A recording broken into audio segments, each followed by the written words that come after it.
তৎকালীন মুখ্যমন্ত্রী ঠিকই বলেছে, এর মধ্যে একটা কথা ঠিক, সেটা হলো উনি গিয়েছিল কিন্তু আমাদের সাথে কথা বলিনি। আমাদের বাড়িতে গেল, বাবা মায়ের মাথায় হাত দিল, আমাকে একটা প্রশ্ন করলো যে বাবা মাকে ডাক্তার দেখাসনি।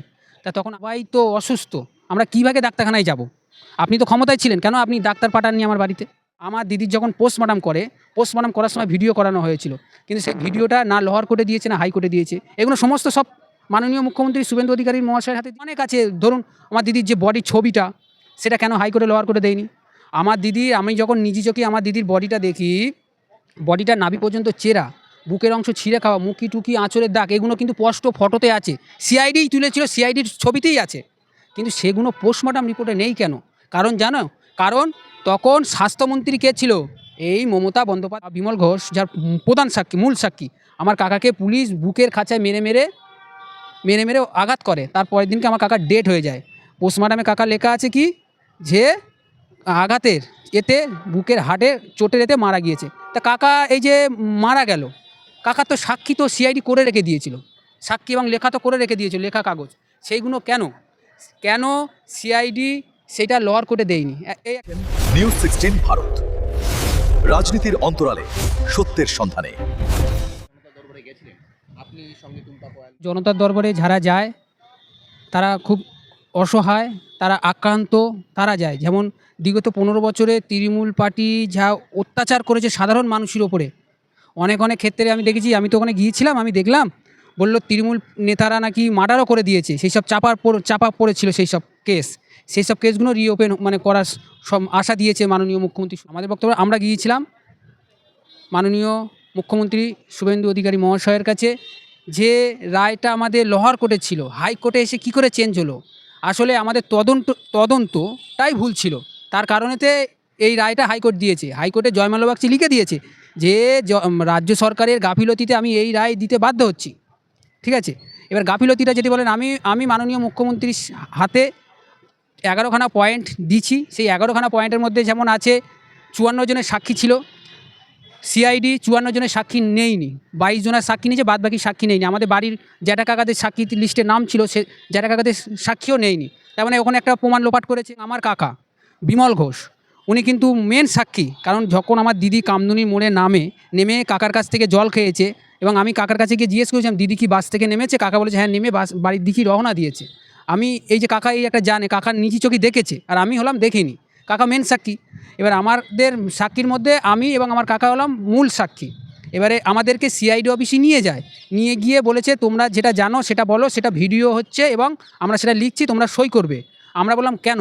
বললো দেখো এখন তোমাদের সাক্ষীটা আমরা নিয়ে নিচ্ছি, এবার ধরুন 1 বছর পর তোমাদের হয়তো কোর্টে ডাকবে সাক্ষীর জন্য, তোমরা ভুলেও যেতে পারো, এটা তোমাদের দেখাবো, তোমরা এটা দেখে বলবে যেটা সত্যি তোমরা তখন বলছো সেটাই বলবে। এবার দেখুন, যেদিনকে লোয়ার কোর্টেতে সিআইডি চার্জশিট জমা দেয়, আমরা চার্জশিট দেখে অবাক হয়ে গিয়েছিলাম। অবাক এটাই হয়েছিলাম, একজনাই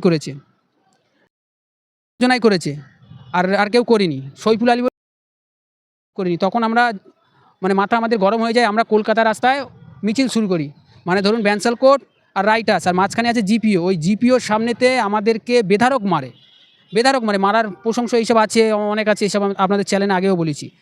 এবারে সেই সময় বিমল ঘোষ, যার প্রধান সাক্ষী, মূল সাক্ষী, আমার কাকাকে পুলিশ বুকের খাঁচায় মেরে আঘাত করে, তার পরের দিনকে আমার কাকার ডেট হয়ে যায়। পোস্টমর্টমে কাকার লেখা আছে কি, যে আঘাতের এতে বুকের হাড়ে চোটের এতে মারা গিয়েছে। তা কাকা এই যে মারা গেল, কাকার তো সাক্ষী তো সিআইডি করে রেখে দিয়েছিল, সাক্ষী এবং লেখা তো করে রেখে দিয়েছিল, লেখা কাগজ, সেইগুলো কেন সিআইডি সেইটা লোয়ার কোর্টে দেয়নি? এই একটা 2 নম্বর দেখুন, লোয়ার কোর্টের জাজমেন্টের মধ্যে 11 নম্বর পাতা এবং 12 নম্বর পাতা, হাইকোর্টে এসে সেই পাতাগুলো মিসিং, নেই। আমার দিদির যখন পোস্টমর্টম করার সময় ভিডিও করানো হয়েছিল, কিন্তু সেই ভিডিওটা না লোয়ার কোর্টে দিয়েছে না হাইকোর্টে দিয়েছে। এগুলো সমস্ত সব মাননীয় মুখ্যমন্ত্রী শুভেন্দু অধিকারী মহাশয়ের হাতে দিয়েছি। আরও অনেক আছে, ধরুন আমার দিদির যে বডির ছবিটা, সেটা কেন হাইকোর্টে লোয়ার কোর্টে দেয়নি? আমি যখন নিজে চোখে আমার দিদির বডিটা দেখি, বডিটা নাভি পর্যন্ত চেরা, বুকের অংশ ছিঁড়ে খাওয়া, মুখি টুকি আঁচড়ের দাগ, এগুলো কিন্তু স্পষ্ট ফটোতে আছে, সিআইডিই তুলেছিল, সিআইডির ছবিতেই আছে, কিন্তু সেগুলো পোস্টমর্টম রিপোর্টে নেই কেন? কারণ জানো, কারণ তখন স্বাস্থ্যমন্ত্রী কে ছিল? এই মমতা বন্দ্যোপাধ্যায়, মুখ্যমন্ত্রী যেমন মমতা বন্দ্যোপাধ্যায় ছিল, স্বাস্থ্যমন্ত্রীও মমতা বন্দ্যোপাধ্যায় ছিল। তাই মমতা বন্দ্যোপাধ্যায়ের নির্দেশে পুরোপুরিভাবে পোস্টমর্টম রিপোর্টটা চেঞ্জ করানো হয়েছে এই মমতা বন্দ্যোপাধ্যায়। তাহলে ফটোর সাথে পোস্টমর্টম রিপোর্ট মিললেই কেন? দেখুন, তৎকালীন মুখ্যমন্ত্রী ঠিকই বলেছে, এর মধ্যে একটা কথা ঠিক, সেটা হলো উনি গিয়েছিল কিন্তু আমাদের সাথে কথা বলিনি। আমাদের বাড়িতে গেল, বাবা মায়ের মাথায় হাত দিল, আমাকে একটা প্রশ্ন করলো যে বাবা মাকে ডাক্তার দেখাসনি? তা তখন আমরা সবাই তো অসুস্থ, আমরা কীভাবে ডাক্তারখানায় যাব? আপনি তো ক্ষমতায় ছিলেন, কেন আপনি ডাক্তার পাঠাননি আমার বাড়িতে? অসুস্থ তো আমরা সবাই, আপনি জানেন, কেন পাঠাননি? ওইটুকুনি তৎকালীন মুখ্যমন্ত্রী আমার বাড়ি থেকে বলেছে। আমরা যে বলবো মানে তৎকালীন মুখ্যমন্ত্রীকে যে আমাদের এরা এরা এরা ঘটনাটা ঘটেছে, এইসবগুলো আমরা জানাবো, যে আমরা যেন ন্যায় বিচার পাই, এই কথাটা ওনাকে বলবো, সেইটা সময়টাও আমাদের বাড়িতে দাঁড়ায়নি। কারণ যখনই আমার বাড়িতে ঢোকে মৌসুমি কয়াল, টুম্পা কয়াল, ওনারা বলছে যে দিদি আমরা ন্যায় বিচার চাই, ন্যায় বিচার চাই, ন্যায় বিচার চাই, এইভাবে স্লোগান তুলেছিল। উনি তাড়াহুড়োতে জুতো পরে মানে হাঁটা দিল, কোনো জায়গায় দাঁড়ালো না, না ঘটনাস্থলে কোথায় কী ঘটেছে সেটাও ওখানে দাঁড়িয়ে দেখলো না, ডাইরেক্ট চলে গেল কামদুনির মোড়ে। ওনার সাইডে দাঁড়িয়ে আছে কে জানেন?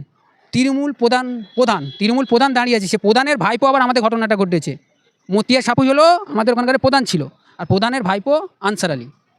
পাশে যখনই দাঁড়িয়েছে তখন বুঝে গেছি। তা আমার ওই ছবিগুলো আপনি দেখবেন, যখন তৎকালীন মুখ্যমন্ত্রী আমার বাড়িতে যায়, ওনার পিছনে গিয়ে আমি যখন দাঁড়াই তখন কিন্তু প্রধান সাহেব সরে যায়, তখন আর কথাটা হয়নি। কিন্তু আমাদের বাড়িতে কথা বলো না, কিন্তু প্রধানের সাথে কী কথা হয়েছে আমরা জানি। প্রধান দিদিকে বলছে দিদি আমি জ্যোতিপ্রিয় মল্লিককে সব বলেছি, আপনি একটু ওনার কাছ থেকে শুনে নেবেন। আর জ্যোতিপ্রিয় মল্লিককে কী বলেছে, যে প্রধান বলছে যে আমার ভাইপো যেন কোনোতে না ফাঁসে। সেই ব্যক্তি যেই ভাইপো, যার কাছ থেকে আমরা গেটের চাবি নিয়েছি, 8 বিঘা গেটে চাবি নিয়ে ঘটনাস্থলে আমরা খুঁজে পেয়েছি ডেড বডিটা, হলো সেই ভাইপো। আর সেই ভাইপোর চার্জশিটেই নাম নেই। এবারে দেখুন, বলেছিল স্পটে দাঁড়িয়ে 15 দিনের চার্জশিট, 1 মাসের মধ্যে সাজা ঘোষণা। মাননীয় তৎকালীন মুখ্যমন্ত্রী মমতা বন্দ্যোপাধ্যায় বলেছিল, কিন্তু 15 দিনের চার্জশিট তো দূরের কথা, 1 মাসের মধ্যে সাজা ঘোষণা হয়নি, 15 দিনের চার্জশিটও দেয়নি। চার্জশিট পেয়েছি আমরা মিনিমাম 2.5 মাস পর। আর সাজা মানে লোহার কোর্ট রায় দিয়েছে, 13 সালে ঘটনা ঘটেছে, 16 সালে লোহার কোর্ট রায় দিয়েছে, তাহলে কী করে 1 মাসের মধ্যে আমাদের সাজা ঘোষণা দিল? উনি মিথ্যা প্রতিশ্রুতি আমাদের বাড়িতে গিয়ে দিয়েছিল, আমাদের সাথে কথাও তো বলিনি। কামদুনি মোড়েতে যা দাঁড়িয়ে বলেছিল সমস্ত মিথ্যে বলেছিল, মিথ্যে ভুল দুটোই বলেছে। মানে ওনার মতো মিথ্যেবাদী আর মনে হয় এই ভারতবর্ষে কোনো মুখ্যমন্ত্রী নেই। আপনি দেখেছেন এত রাজ্য তো আছে যেখানে যা হেরে যাচ্ছে, কোনো রাজ্যেতে দেখেছেন যে পাশ দিয়ে কোনো নেতা কেতা গেলে তাদেরকে চোর স্লোগান শুনতে হয়, ডিম ছুঁড়ে মারতে হয়? মুখ্যমন্ত্রী যদি বলতেই হয় না, কাকে বলবেন জানেন?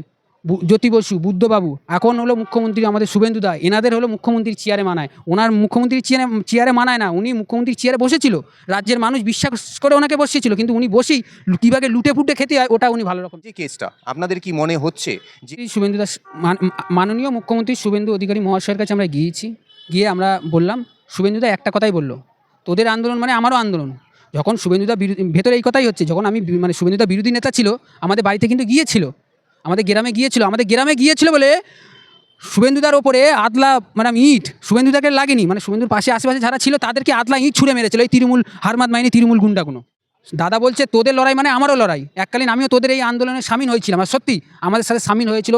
এবং যখন মাননীয় মুখ্যমন্ত্রী শুভেন্দু অধিকারী মহাশয় বিরোধী নেতা ছিল 2023 সালে, তখন আমাদের কিন্তু এই হাইকোর্ট রায় দেয়, তখন কিন্তু মুখ্যমন্ত্রী মমতা বন্দ্যোপাধ্যায় আমাদের সহযোগিতা করেনি, তখন এই মাননীয় বিরোধী নেতা শুভেন্দু অধিকারী মহাশয় আমাদেরকে সাহায্য করে, এইটাই যে ওনার হাত ধরে আমরা গিয়েছিলাম দিল্লিতে, উনি আমাদের উকিলগুলো ঠিক করে দিয়েছিল, সুষমা স্বরাজ, বাসুরি স্বরাজ এবং সিদ্ধেশ রুতলা, এনারা আমাদেরকে মানে মাননীয় শুভেন্দুদা আমাদেরকে করিয়ে দিয়েছিল, কিন্তু তখন মমতা বন্দ্যোপাধ্যায় ক্ষমতায় ছিল কিন্তু করায়নি। তখন কিন্তু আমরা বারংবার বলেছিলাম হাইকোর্টের রায়ের পরে যে দিদি আপনার সাথে একটু দেখা করতে চাই, উনি আমাদের সাথে দেখা করি। মাননীয় মুখ্যমন্ত্রী বললেন যে আইনের মাধ্যমে আমরা চাইব যে লোহার কোর্টে যে রায়টা ছিল সুপ্রিম কোর্টে, সেই রায়টা যেন বহাল থাকে। মানে মাননীয় মুখ্যমন্ত্রী এটা বলেছে। বললাম যে দাদা 4 জনকে কীভাবে মানে 4 জনকে যেন আমাদের দেখতে চাই। আমার মা বললো আমার মেয়ের ন্যায় বিচার চাই। শুভেন্দুদা বলেছে নিশ্চয়ই ন্যায় বিচার পাবে তোমরা। আর শুভেন্দুদা আমাদের আশা দিয়েছে, ভরসা দিয়েছে, ওনার ওপরে আশা ভরসা দুটোই। আপনারা কি চান? আমরা চাই 9 জন আসামিকে ফাঁসি চাই। 9 জন আসামি ফাঁসি ছাড়া আমরা কিচ্ছু চাই না। আর ফাঁসি হলো একমাত্র ওষুধ হলো এনকাউন্টার হলে আপনারা 200% আমরা এনকাউন্টার হলে আমরা শান্তি পাবো। কারণ আমরা যতটা না শান্তি পাবো তার বেশি শান্তি পাবে রাজ্যে সমস্ত নারীরা। দিনের বেলা ঘুরে বেড়াবে, রাতের বেলা ঘুরবে, কিন্তু তাদের কিচ্ছু হবে না, কারণ জানে যে আমাদের গায়ে হাত দিতে আসলে যারা যারা হাত দেবে তাদের কিন্তু এনকাউন্টার হয়েই মরতে হবে। আর তারাও যারা এইসব নোংরা লোক তারাও কোনো মেয়ে বা বোনের ওপরে ঝাঁপিয়ে পড়বে না, জানে ঝাঁপিয়ে পড়লে আমাদেরও এনকাউন্টার করে মারবে। নিউজ 16 ভারত, রাজনীতির অন্তরালে সত্যের সন্ধানে।